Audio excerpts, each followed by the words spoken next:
aí, minha gente boa. Eu postei ali ontem à noite uma matéria que um amigo meu me enviou, falando do que um dos principais representantes políticos dos evangélicos nos Estados Unidos tinha dito sobre o Donald Trump. Quem falou é o filho do Jerry Falwell. A maioria aqui não sabe quem é o Jerry Falwell. Eu conheci o ministério dele nos Estados Unidos na década de 80, e na década de 90 ele já estava em princípio de decadência. Ele era um grande legalista. Na época do conflito de independência na África do Sul, ele era em favor do apartheid. Todas as ações do Reagan de invasão, ele foi em favor delas.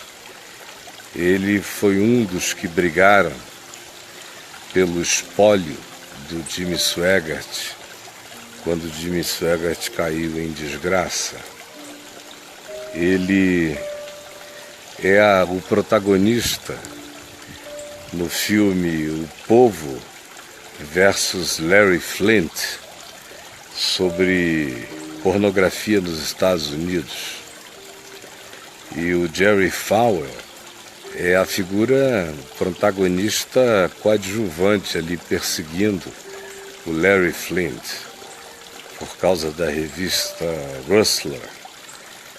Vocês são muito novos, talvez, para saberem disso, mas quem tem a minha idade e foi atento, lembra de tudo isso. E ele era um grande moralista que formou uma coalizão política de hiper-ultra conservadores americanos chamado a Maioria Moral. E foi esse cara que deu essa opinião num jornal, um telejornal da Fox, nos Estados Unidos, dizendo que o Trump é o sonho de consumo, é o presidente dos sonhos de todo evangélico americano. Você imagina só. O único comentário que eu fiz foi escrever ao lado da cabeça da chamada. Eu só traduzi a chamada. Eu escrevi trágico, pronto.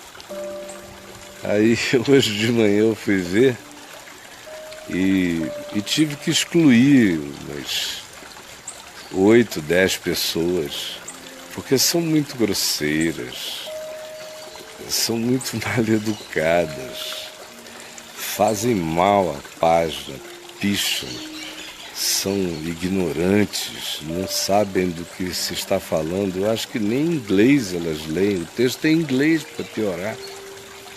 Só pode ser, não devem saber ler, porque o texto narra o que aconteceu nesses últimos 100 dias e quais teriam sido as coisas que mais teriam agradado os evangélicos.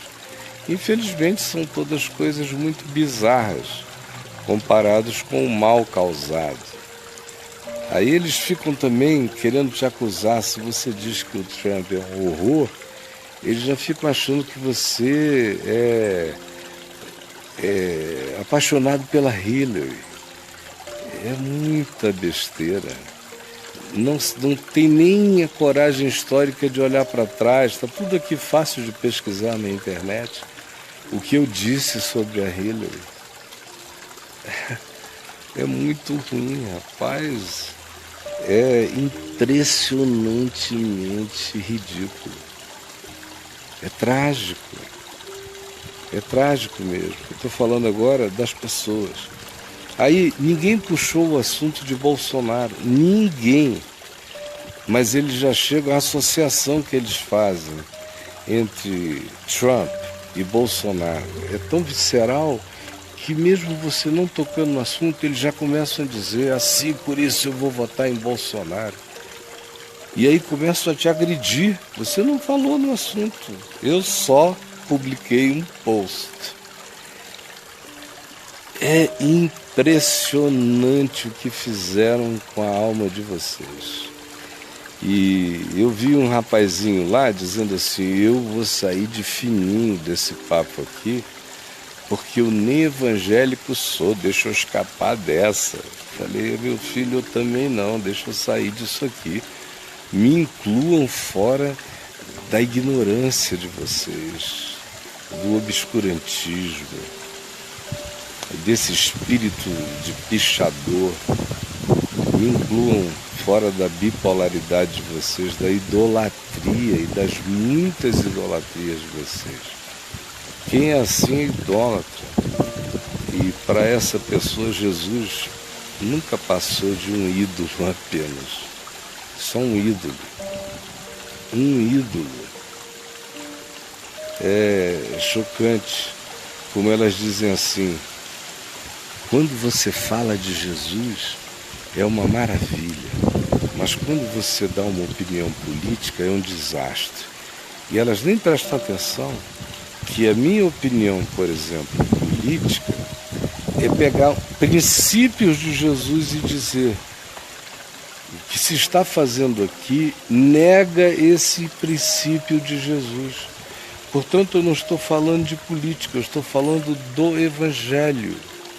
Só estou ilustrando na vida real o que o Evangelho traz como sal, luz, como ele é espada, como ele carrega em si tanto exaltação como ruína, como ele promove a paz tanto quanto como ele divide, conforme Jesus disse que seria. Porque quando você pega o princípio de Jesus e começa a aplicar na vida, quando Jesus de fato se torna essa chave hermenêutica, que é infinitamente mais do que uma pedra filosofal, mas vamos usar essa expressão, essa pedra de encaixe, essa pedra filosofal, ou essa chave hermenêutica, com a qual você olha para a vida, ninguém vai conseguir situar você em lugar nenhum. Ninguém. Eles não conseguem dizer que eu sou de direita, não conseguem dizer que eu sou de esquerda. Os muito atrasados e ignorantes que me vêm dar uma opinião, dizem é esquerdista, aí os esquerdistas me vêm dar a mesma opinião e me chamam de direitista. É uma loucura. Você está vivo no meio dessa insanidade. É muito doido. E como Jesus se tornou só um ídolo. Ele tem o nicho dele. Jesus é um ídolo nesse caso porque ele tem um nicho. As pessoas o colocam no nicho. E ele fica ali. Aí elas constroem também o panteão das outras coisas. O nicho político, o nicho profissional, o nicho filosófico, o nicho relacional. Nada tem a ver uma coisa com a outra. São só nichos. E Jesus faz parte disso. Na hora de orar, eu não oro para Bolsonaro, nem Trump, nem Temer, nem oro para Lula. Na hora de orar, como eu sou crente, eu oro para Jesus. Mas também na hora de escolher um político, eu não penso no que Jesus diz, eu penso no que eu quero que aconteça. Ou em qual seja o interesse confessado pelos líderes da minha religião, ou o que o meu trauma pessoal, familiar, cultural, de natureza moral, determina que eu faça. Eu não vou querer saber qual é o Espírito de Cristo, qual é o Espírito do Evangelho, porque Jesus já falou o que tinha que falar na hora que eu permiti que ele falasse, nas coisas que eu escolhi que ele seja nelas relevante. Nessas de cá não tem nada a ver. E assim eles prosseguem. Eu não podia deixar de pegar esse bem-te-vi que pousou aqui para beber uma aguinha. Oh, vai, bem-te-vizinho. Coisa linda. Isso. Pois bem, voltando aqui ao assunto. São nichos. Na vida sexual, amorosa, afetiva dele, Jesus também não tem nada a dizer. Depende. Tem alguns que só associam Jesus a essa prática de natureza sexual, dele ou dos outros. Isso acontece toda hora, todo dia, gente me perguntando se pode isso, se pode aquilo, se não pode aquilo, outro preocupados com o que Jesus pensa. O que elas não sabem é o que Jesus pensa, porque elas não leem o Evangelho, não conhecem o que Jesus pensa, só o que os pastores dizem. E como eles não falam sobre a vida, só sobre dinheiro, receber, e princípios e magia e bruxarias cristãs, elas ficam sem saber o que fazer. Aí sexo e Cristo, sexo e Jesus são irmãos gêmeos nessa cadeia. Mas no mais, especialmente na dimensão política, parece que uma coisa não toca na outra. Até porque todo mundo que está me ouvindo aqui conhece políticos evangélicos ou cristãos. Conhece. Eu sei que conhecem. Ou seguem ou acompanham. E eu vejo a esquizofrenia de vocês. Eu vejo como às vezes vocês dizem assim, agora ele falou como homem de Deus. Outras vezes vocês dizem, não, mas agora é o mundo político, o lado político é assim. Eu vejo todo o tempo, ouço os comentários, eu fico aturdido. Aturdido, minha gente. É ruim demais. Aturdido. Jesus é só um ídolo para você. E para a grande maioria, os chamados cristãos evangélicos, tanto aqui quanto nos Estados Unidos, quanto no mundo todo, estão totalmente fragmentados, divididos. Eles não sabem quem é Jesus, não conhecem o Evangelho.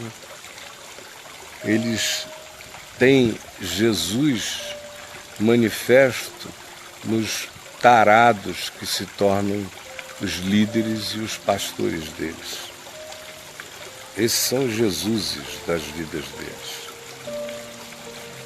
Imagina só que futuro pode haver quando os Jesuses da vida desse povo são as lideranças que eles idolatram e cultuam e que também são mais doentes do que eles, com o agravo de serem mais narcisistas, mais cara de pau, mais charlatães, mais um monte de coisas, mais apenas reis do bico, sem consciência, sem gravidade de caráter, sem busca de integrar o sentido das coisas, da vida, da existência, não. Aí o resultado é esse. Jesus é só um ídolo, deixa ele no canto dele, não tente aplicar o sentido e o espírito do Evangelho nas outras áreas da vida, especialmente na política e nos negócios. Não. E muito menos ainda na guerra. Não fale qual é o espírito de Cristo, porque nós sabemos que vamos fazer em razão das nossas regras e políticas adotadas, que são os mandamentos da nossa decisão pessoal. Se eles tiverem alguma coisa a ver com Jesus, que bom. Se não tiverem, não vamos misturar as coisas, porque essas coisas não se misturam. E se você diz, mas você disse que Jesus é o seu Senhor. A pessoa diz, mas Ele é. Jesus Cristo é o Senhor, é o nome que está acima de todo nome. Só não está acima das decisões que você toma, enquanto prende no nicho da clausura divina dele, sem nenhuma acessão ou incidência sobre a idiotice que você transformou em dogma da sua vida nessas outras áreas. Ai, ai, ai, é ruim demais. Eu sei que eu estou falando sozinho. Sei que eu vou ficar cada vez mais sozinho. Eu não terei lugar, nem terei espaço num mundo insano como este. Eu serei o louco, cuja loucura é a minha sanidade, e de cuja sanidade eu não abrirei mão jamais, mesmo que eu fique sozinho entre vocês. Daqui a alguns anos, a consciência vai voltar. E aí então os seus filhos e os seus netos vão aproveitar. Mas existe uma geração que ficou completamente corrompida. Os que viveram os últimos 20 anos sob o pastoreio dos nichos estanques e das esquizofrenias reinantes, e que foram também crismados e batizados nos ideologismos bipolares que assaltaram não só a nossa sociedade neste país, mas assaltaram a Terra.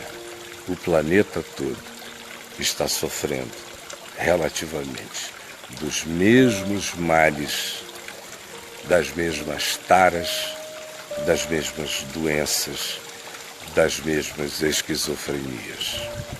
Eu estou falando aqui com muita tristeza. Quem tiver ouvidos para ouvir, ouça. Não estou lendo o que ninguém está escrevendo, até porque eu estou contra o sol de óculos escuros. Então não fique frustrado por eu não responder nada, eu não estou vendo nada. Eu não estou falando em nenhuma direção necessariamente, eu só estou falando. Que Deus te abençoe. Se você achar que o que eu disse aqui pode ser útil a alguém, compartilhe. Compartilhe mesmo. É fácil compartilhar. Beijo. Deus nos abençoe.